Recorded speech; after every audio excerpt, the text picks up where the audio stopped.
Amém, meu irmão? Nessa noite, eu queria que você abrisse a sua Bíblia, por favor, lá na primeira carta de Paulo aos Tessalonicenses, capítulo 5, nós vamos ler o versículo 14. 1 Tessalonicenses 5, 14.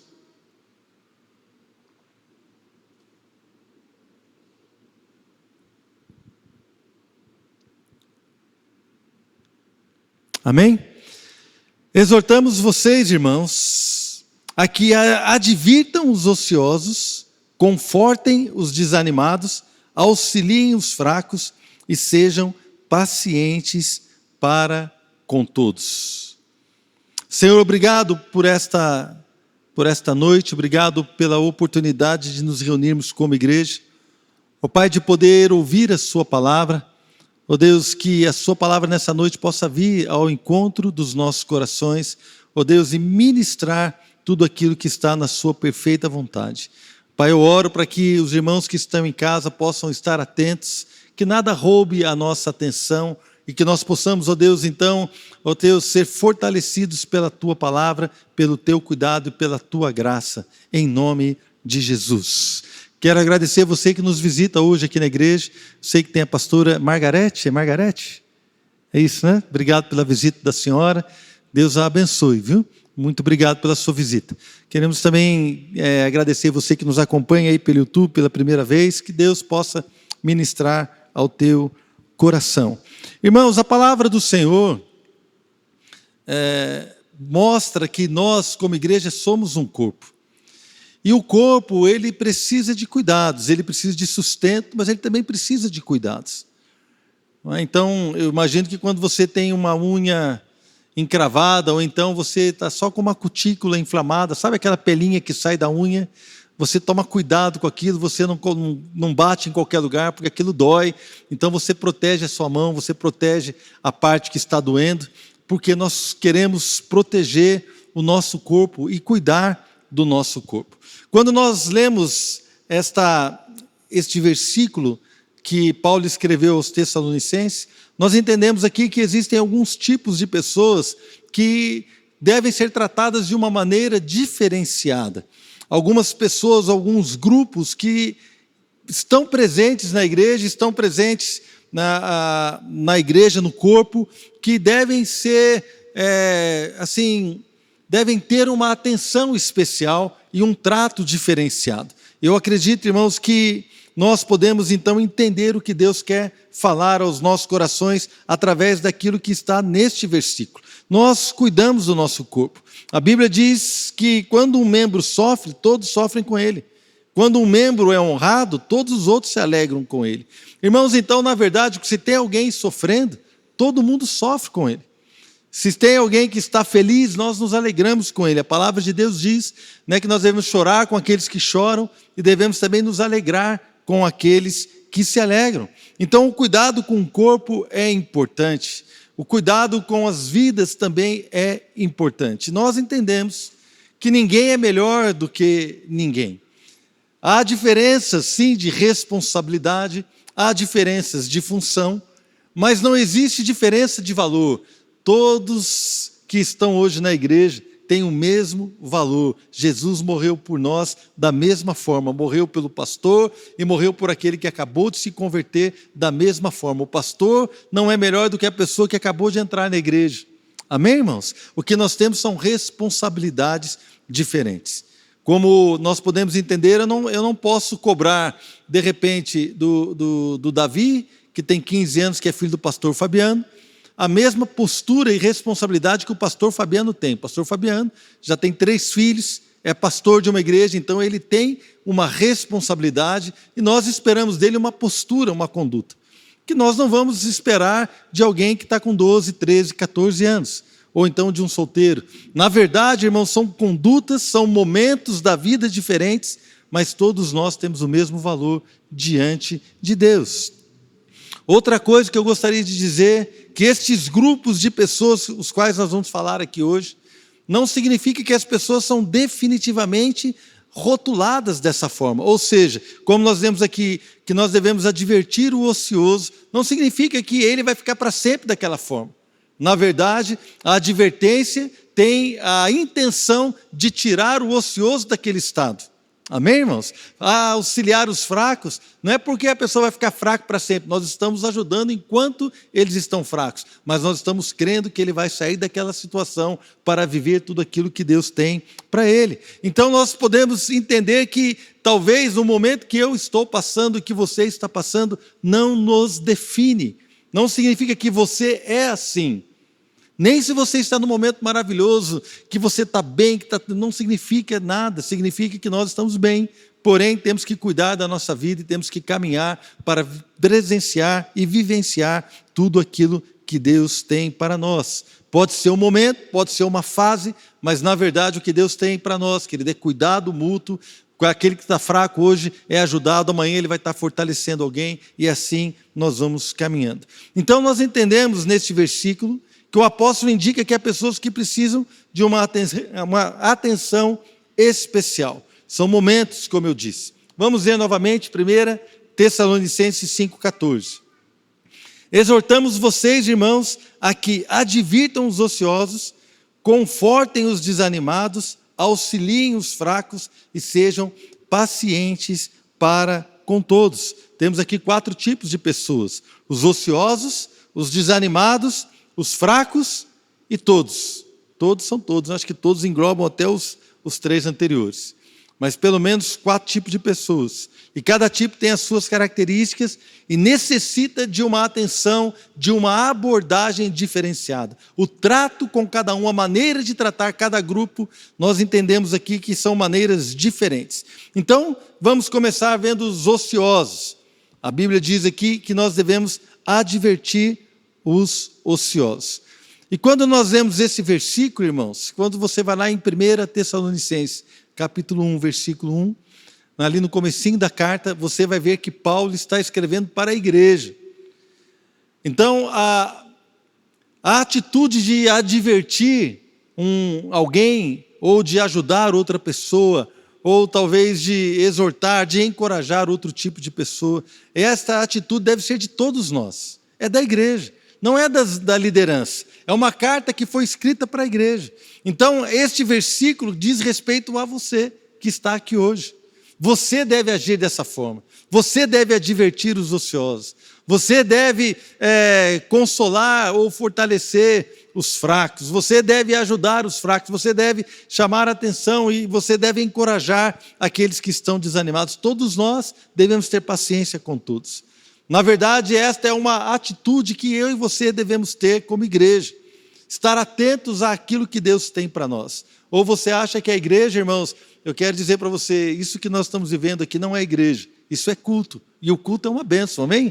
Eu amo o culto, queria agradecer a Deus pelo serviço dos irmãos que estavam aqui hoje, ministrando louvor, que gostoso, a gente poder entrar na presença do Senhor. Esses irmãos estavam hoje, que domingo, 8 horas da manhã, irmãos, ensaiando. 8 horas da manhã eles estavam aqui, enquanto você estava pensando em acordar. Os que vieram no culto da manhã, chegaram às 10 para o culto da manhã, quem estava pensando em acordar, os irmãos já estavam aqui 8 horas, ensaiando para que a gente pudesse ter um louvor de qualidade. Então, irmãos, a gente vê como a igreja ela é abençoada, o culto é bom, mas o culto não é igreja. Igreja, irmãos, é a nossa atitude no nosso dia a dia. É quando você liga para alguém, é quando você se preocupa com alguém, é quando você procura alguém, é quando você é ajudado, é quando você é fortalecido, é quando você é advertido, é quando eu e você edificamos uns aos outros. Isto é a igreja, é a vida da igreja. Igreja é muito mais do que culto. O culto faz parte e é importante. Mas nós não podemos resumir a nossa vida cristã ao culto de domingo. Nunca foi o meu sonho ser o pastor de uma igreja onde tivesse milhares de pessoas para as quais eu pudesse pregar, e eu estivesse aqui pregando e depois todo mundo fosse embora, eu ficaria contente dizendo, olha, já preguei, estou contente. Não, irmãos, esse nunca foi o meu sonho. O meu sonho é que você seja um homem, uma mulher de Deus. O meu sonho é que a sua casa seja transformada. Querido, o meu sonho, a minha oração é para que você seja curado, restaurado e os seus relacionamentos transbordem o amor de Deus. que a sua vida financeira transborde o cuidado de Deus. Querido, que a sua vida, a sua casa, a sua família seja um oásis onde há água, onde há alimento, onde há bênção, onde as pessoas recebem de Deus. Querido, que os seus filhos sejam fortalecidos, que o seu marido seja o marido mais feliz que existe, porque você é uma mulher de Deus, que a sua esposa seja uma mulher feliz, amada, que os seus filhos encontrem um lugar de segurança. Este é o meu sonho. Esta é a igreja que eu creio que o Senhor vem buscar quando Ele estiver voltando. Ele vem buscar uma igreja sem mácula nem ruga, uma igreja santa, uma igreja abençoada, e esta igreja eu quero ser. Você quer ser essa igreja? Amém? Então, querido, Ele, no trato de Deus, no cuidado de Deus, Ele nos pede para nós edificarmos uns aos outros. Veja que a igreja, o corpo, ele precisa se edificar. Lá em Efésios capítulo 4, quando o apóstolo Paulo, ele apresenta os ministérios aos pastores, profetas, evangelistas, apóstolos, profetas, evangelistas, pastores e mestres. Esses ministérios, eles existem para que a igreja seja edificada, para que a igreja possa, então, fazer o seu trabalho. Se você for ler lá, irmãos, esses ministérios existem para que os santos, ou seja, a igreja, ela possa fazer aquilo para o qual foi chamada. Aí nós continuamos lendo em Efésios capítulo 4. Ali mostra o quê? Que a igreja, ela edifica a si mesma. Toda junta, bem consolidada, bem ligada, trabalha para a edificação de si mesma em amor. Somos edificados uns pelos outros. Irmãos, isso é maravilhoso. E quando nós olhamos então esse tipo de pessoa, eu quero falar aqui no primeiro tipo, os ociosos. A Bíblia diz aqui, advirtam os ociosos. Na verdade, esta palavra só tem uma ocorrência no Novo Testamento. Por isso que nós vemos várias traduções. Olha só, lá na Revista Atualizada diz insubmissos. Na Revista e Corrigida traduziu como desordeiros. A tradução brasileira traduziu como insubordinados. E a tradução na linguagem de hoje, a não perdoa, chamou o cara de preguiçoso mesmo. A linguagem de hoje fala os preguiçosos. Não é? Então nós olhamos aqui, na verdade, o uso desta palavra tem a ver com alguém desordenado. Uma pessoa que está folgada ou pouco intensa no desempenho do seu dever. Uma pessoa que está fraca no cumprimento da sua tarefa, do seu dever. Ou seja, uma pessoa indisciplinada, que se recusa a observar as diretrizes de Deus. É uma fase, irmãos, da vida onde alguém pode estar desordenado, bagunçado, o cara está com a vida bagunçada. Você vai olhar para ele e você vê que o namoro dele é confuso. É uma pessoa que não tem postura. É uma pessoa que não entendeu ainda que nosso Deus é um Deus santo. E o reino de Deus, ele tem as suas leis, tem a sua justiça, ele tem a sua ordem. Existe sim, na igreja existe uma hierarquia. O líder de ministério, ele tem sim uma responsabilidade e nós devemos honra. O pastor também tem uma hierarquia. A palavra do pastor é uma palavra que tem peso, ou deveria ter, na vida das pessoas da igreja. Então, irmãos, alguém que está desordenado, alguém que está insubmisso, alguém que também não tem disciplina e não tem intensidade para desempenhar a sua tarefa como cristão. É alguém que vive de qualquer jeito, é alguém que está totalmente bagunçado, sem entender que o reino de Deus é um reino de ordem e que Deus é um Deus de princípio. Amém, queridos? Deus é um Deus de princípios. E Deus é um Deus é santo, Deus é organizado, irmãos. Se você for vê lá o Antigo Testamento, como que deveria ser o tabernáculo, o peso da colher, o peso das ferramentas, o peso da bandeja, tudo certinho. O templo também, o cumprimento de todas as coisas, os instrumentos, né, que seriam ali do sacrifício, tudo certo. Ou seja, Deus é um Deus de ordem. A palavra de Deus é clara, fala assim, não mintais uns aos outros. Se a pessoa tem preguiça de não mentir, é porque é uma pessoa que está com a vida bagunçada. A palavra fala para não defraudar uns aos outros. Então, se você é jovem e você está defraudando uma moça, ou se você é uma moça está defraudando um rapaz, toma cuidado, a Bíblia diz que nós não devemos fazer isso. Se você é casado, não fique de gracinha com meninas, não fique de gracinha com mulheres.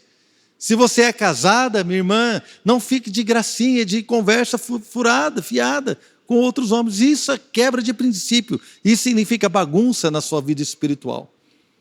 Então nós precisamos entender que existe esse tipo de pessoa na igreja, e esta pessoa precisa então de uma ação especial. Como é que nós devemos tratar aquele que está desordenado, bagunçado? A Bíblia fala em advertir.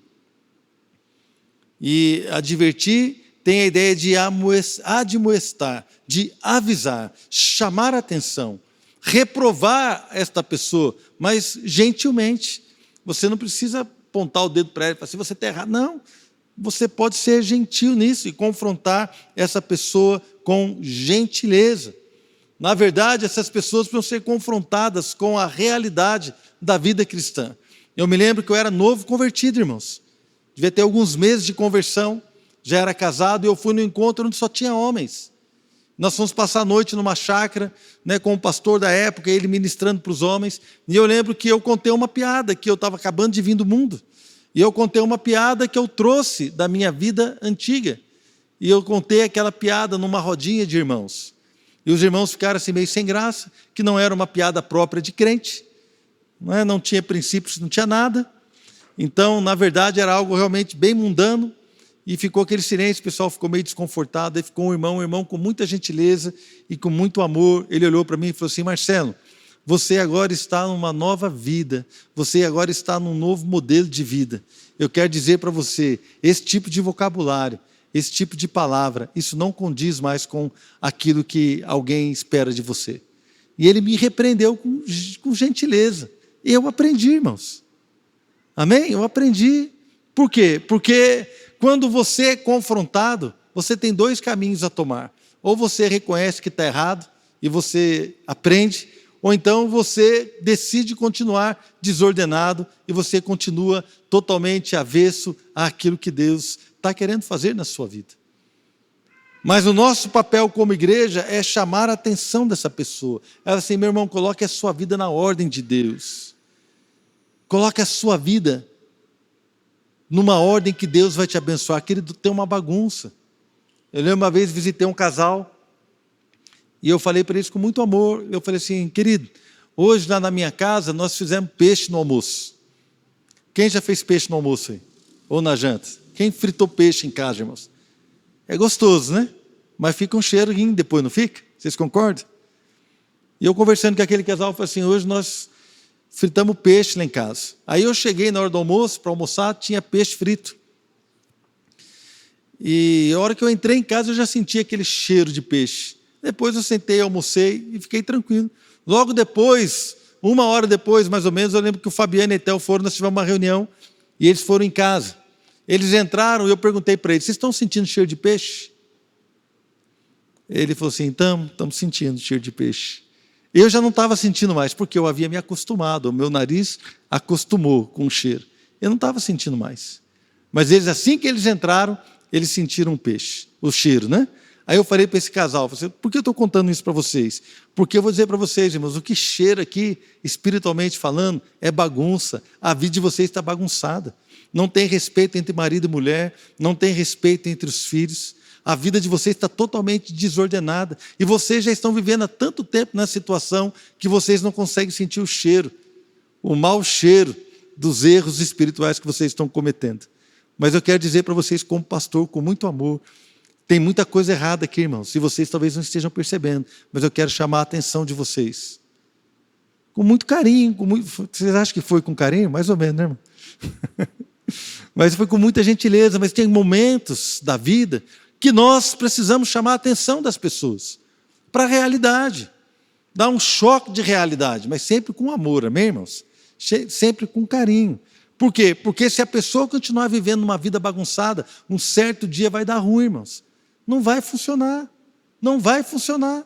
E se nós amamos aquela pessoa, nós entendemos que Jesus morreu por ela. E se nós fazemos parte da igreja, nós não vamos esperar que um pastor, ou que um líder, ou que alguém possa agir naquela vida. Não, você tem o Espírito Santo, você é a igreja do Senhor, você tem a incumbência, se você reparar algo que está errado, com amor, com atenção, e com carinho, e com gentileza, chamar a atenção daquela pessoa e falar assim, meu amado, não é isso que Deus tem para você. você. O que Deus tem para você é muito melhor do que isso que você está vivendo. O que Deus tem para a sua família é muito melhor, muito maior. É maravilhoso a liberdade, a graça, a alegria, tudo aquilo que Deus tem para você. Você não precisa viver isso. Você pode então crer que Deus vai chamar a atenção daquela pessoa através da sua vida, com tranquilidade, com amor e com paixão, irmãos, por aquilo que Deus fez.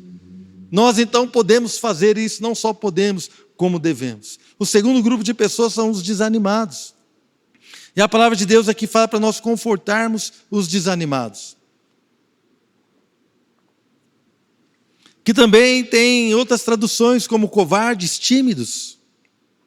E aqui no grego dá a entender que é uma alma que tem pouco desenvolvimento, uma pessoa sem identidade.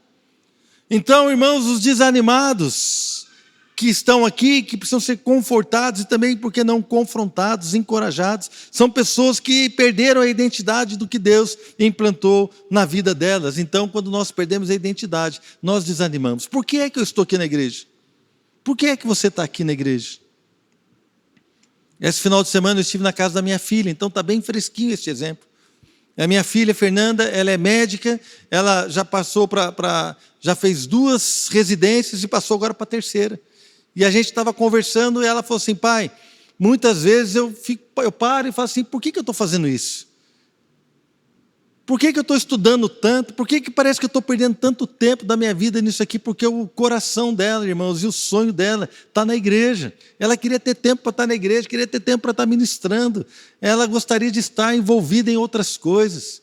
E ela muitas vezes pensa, por que eu estou fazendo tudo isso? Mas ela falou para mim, pai, então eu começo a me lembrar de quantas vezes eu questionei a Deus e Deus me respondeu nos meus momentos de oração o porquê da medicina. Eu começo a me lembrar, assim, pai, de quando Deus usou outras pessoas para ministrar palavras na minha vida. Eu começo então a lembrar que Deus tem um propósito nisso. E eu começo então a me alegrar, sabendo que esta é uma fase, mas que esta fase vai passar. E eu estou construindo aquilo que Deus me pediu para construir. Por quê? Porque tem um propósito, tem uma identidade. Irmãos, por que é que você está casado? Eu estou casado para fazer essa mulher feliz. Essa mulher que está aqui, ó. Eu me casei para fazê-la feliz. E tem, irmãos, e outro dia, eu fui abrir a porta do carro para ela, que ela entra. Aí, a hora que eu fui abrir a porta do carro para ela, ela pegou, deu a volta, foi do outro lado. Eu falei assim, por que você está indo para o outro lado? Ah, é porque você está... Eu achei que você ia entrar aí. Aí eu percebi que fazia muito tempo que eu não abria a porta do passageiro para ela. E eu falei assim, não, está errado. Aí hoje eu já abri pelo menos umas 2 vezes. Está errado. Porque a gente vai vivendo, irmãos, e vai se esquecendo de coisas simples, de coisas do dia a dia. Irmãos, tem dias que são maravilhosos. Eu lembro o dia que nasceu a Fernanda, que nasceu a Flávia. Foram dias maravilhosos, dias de grande alegria. O dia que eu me casei, o dia que eu conheci a Jesus. Foram dias tremendos e são dias marcantes na vida de qualquer pessoa. Mas a maioria dos nossos dias são comuns. A maioria dos nossos dias, irmãos, nós vamos tomar café com leite, pão com manteiga. Não vai ter presunto, fruta. Às vezes tem, mas a maioria dos dias são coisas simples, corridas. A maioria dos nossos dias, irmãos, não é daquela comida maravilhosa, é daquele negócio que está ali. A maioria dos nossos dias, irmãos, de casamento, de relacionamento familiar, de trabalho, eles não são dias espetaculares, a maioria são de dias difíceis, dias que trazem o seu trabalho, que trazem as suas lutas e que trazem as suas dificuldades e os seus desafios. Mas eu e você precisamos aprender a nos alegrar no dia a dia.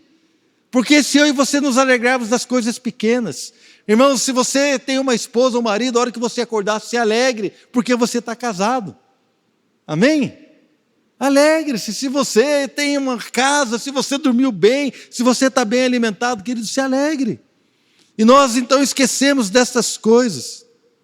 E começamos a nos desanimar na vida cristã, porque não guardamos a nossa identidade do porquê das coisas. Você tem uma identidade, querido. E nós devemos então ser incentivados, encorajados.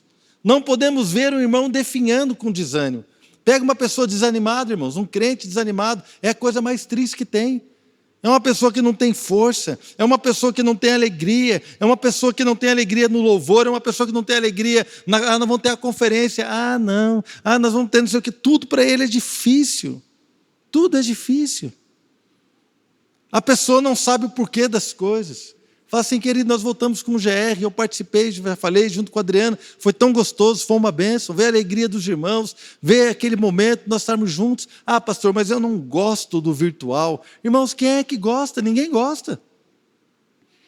Mas tem vários irmãos aqui que estão trabalhando de maneira virtual na sua casa. As empresas botam o cara para trabalhar na casa dele, pelo computador, por quê? Porque funciona, é o jeito que tem. Irmãos, se o mundo está usando disso, quanto mais nós que somos igreja, nós vamos entrar na casa do irmão virtual, nós vamos nos reunir de maneira virtual, não importa o que for, do jeito que der, nós vamos fazer e vamos glorificar a Deus e vamos nos alegrar naquilo que Deus está fazendo. Mas eu não gosto, irmão, não tem problema, vai sem gostar mesmo. Quem está aqui para fazer o que gosta? Nós estamos aqui para obedecer a Deus, irmãos. Se for para fazer o que eu gosto, talvez seja diferente. Mas nós não estamos aqui fazer o que gosta, é dar margem e vazão para a sua carne. Mas obedecer a Deus é crucificar a sua carne e fazer o que Deus gosta. E quando você começar a gostar de Deus, irmãos, fazer o que Deus gosta, vai ser gostoso para você também. Ficou confuso?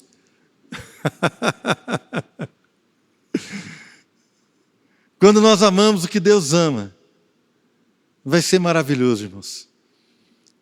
Vai ser maravilhoso. Uma vez eu vi um pastor pregando e falou assim, vocês sabem por que eu estou pregando para vocês aqui? Porque Deus ama a gente. Se Deus amasse galinha, eu estava numa granja. Eu achei tão engraçado, irmãos, porque eu falei assim, gente, o cara é doido, não falar um negócio desse.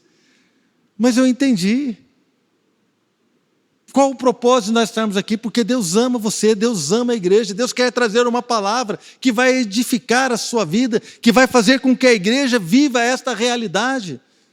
De advertir, chamar a atenção daquele que está insubmisso, bagunçado, desordenado, de trazer coragem e encorajamento àquele que está desanimado. Você precisa lembrar as pessoas da identidade deles, falar assim, ei querido, por que você está olhando para baixo?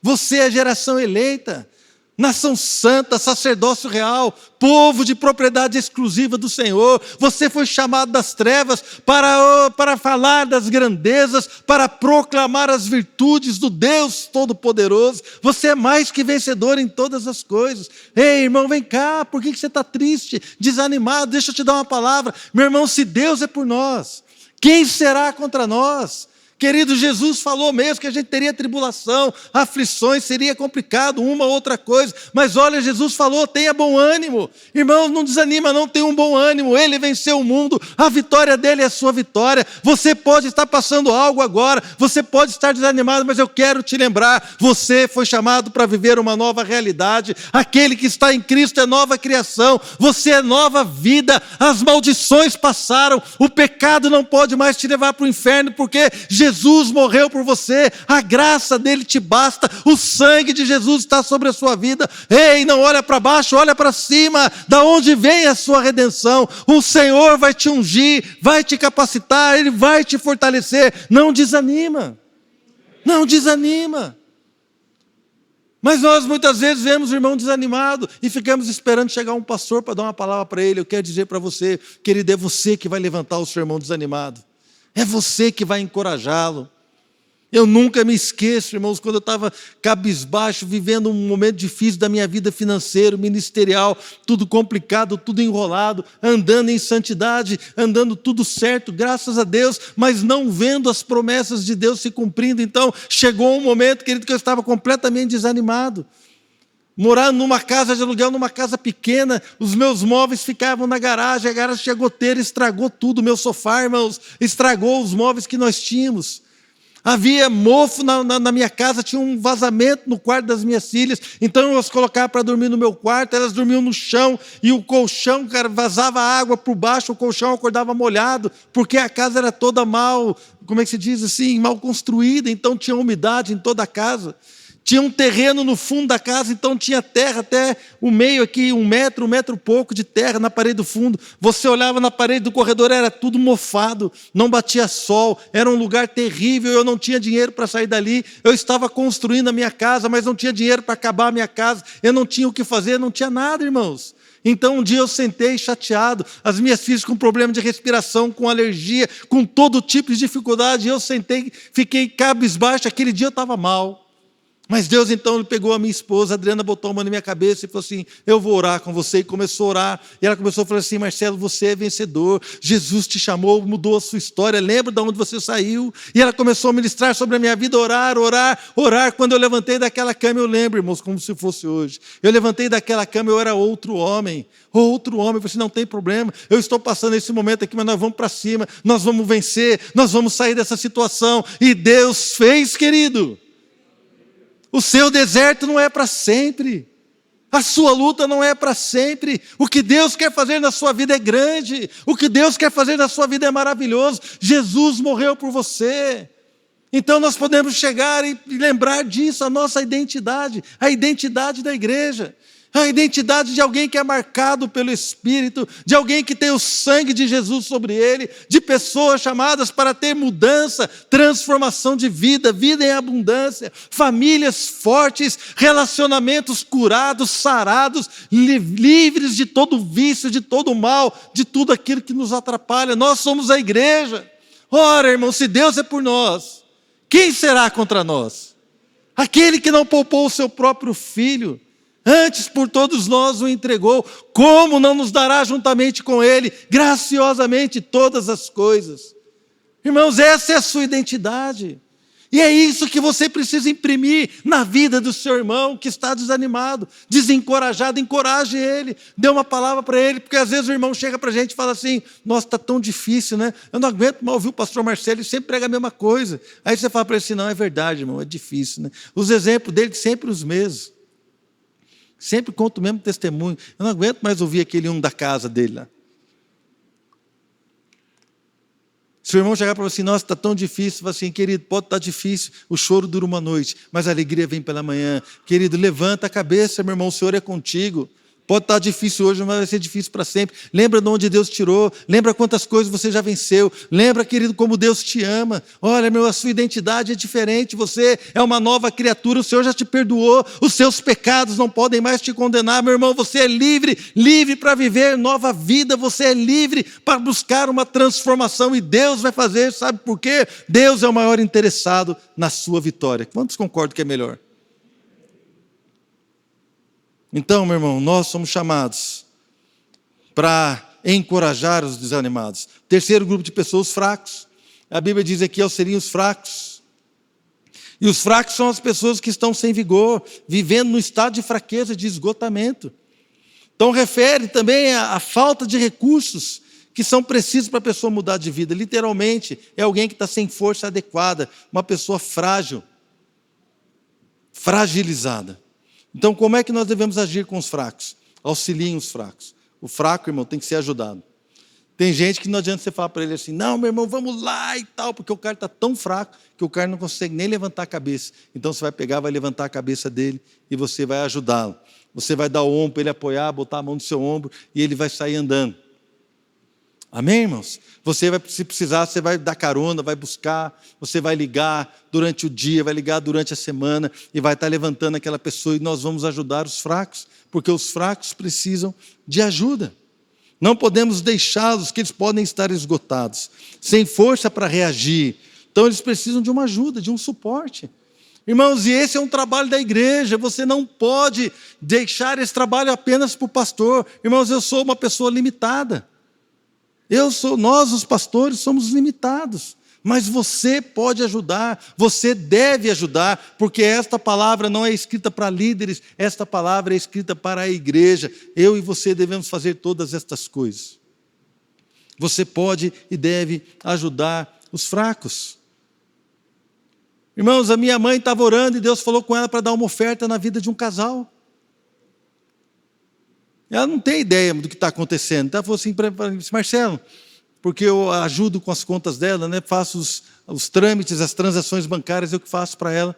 Ela falou assim, Marcelo, eu senti de dar uma oferta para um casal. Você pode então depositar este valor na conta da pessoa? E ela estava assim chateada. Será que eles não vão ficar ofendidos? Eu falei assim, mãe, se a senhora sentiu de Deus, não vão ficar ofendidos, não. Eu não quero constranger ninguém, o jeitinho dela. Não, a senhora pode ficar tranquila. Porque eu, conhecendo a história do casal, sei que estão precisando. Mas não falei para ela. Falei, não, fique tranquila, é de Deus. E então ela, na casa dela, faz muito tempo que ela não vem na igreja. Esse ano ela completa 80 anos. Então está se cuidando por causa da pandemia e outras dificuldades que ela tem.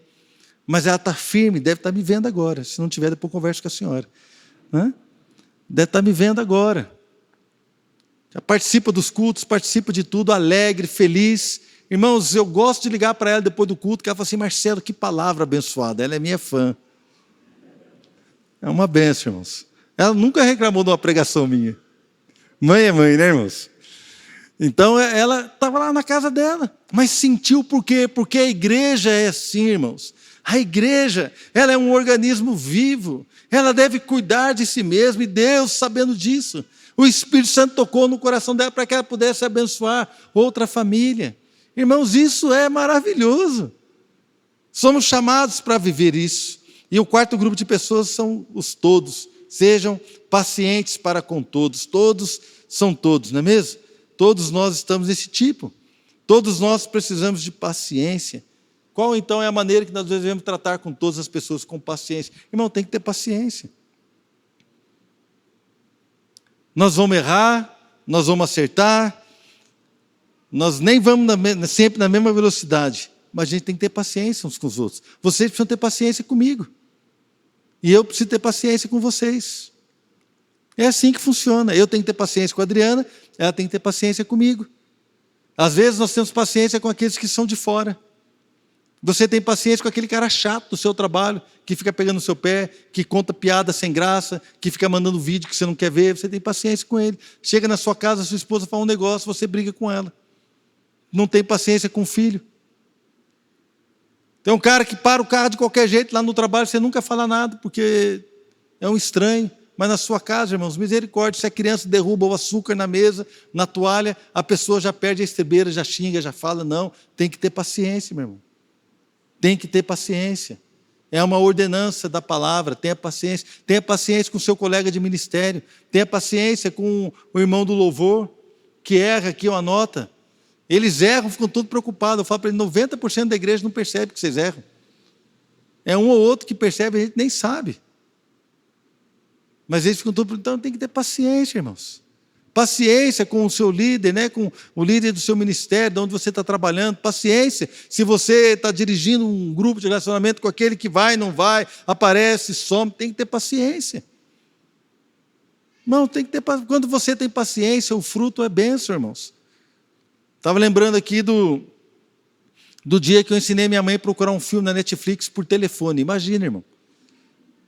Liguei para ela e falei assim, mãe, então a senhora vai aqui, ó, na televisão, a senhora aperta aí o Netflix, coloca assim, agora coloca para buscar. Mas aonde? É na lupa. Lupa? Imagina, irmãos. 1 hora quase no telefone com ela. Mas quando ela conseguiu achar o filme que ela queria, foi uma festa. Consegui e tal. E depois ela assistiu, ficou toda feliz. Mas valeu a pena. Às vezes tem gente que perde paciência. Qualquer coisa está estourando. Meu irmão está nervoso, vai pescar.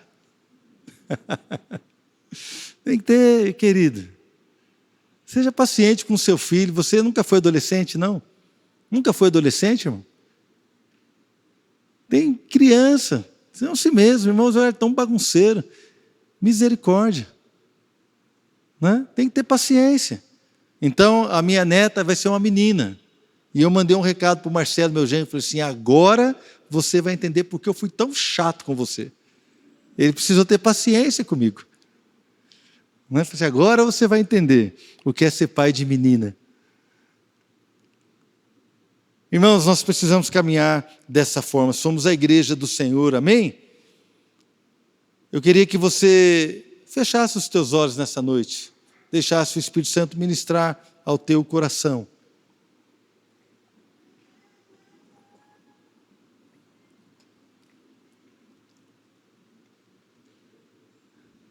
Irmão, você não é uma ilha, você não está isolado, você não está sozinho. Existem pessoas perto de você, irmãos em Cristo próximos a você, que precisam do seu cuidado. Pessoas que estão insubmissas, bagunçadas, desordenadas, estão próximas a nós. E elas precisam de um olhar carinhoso nosso, para chamar a atenção dela. Pessoas que estão desanimadas estão ao nosso redor. Pessoas que estão enfraquecidas estão próximas a nós. Talvez você mesmo esteja dessa forma. Mas eu acredito, querido, que se você está aqui nessa noite, é porque o Senhor te trouxe aqui para levantar você para ser um agente do Espírito Santo. Alguém que vai ministrar a outras pessoas. Alguém que vai caminhar desta forma atento às necessidades da sua casa, da sua família, dos seus irmãos em Cristo, dos seus amigos, de todas as pessoas. Porque o Senhor não chamou uma igreja para ficar sentado na cadeira ouvindo um homem pregar. Não foi para isso que Deus te chamou, irmão.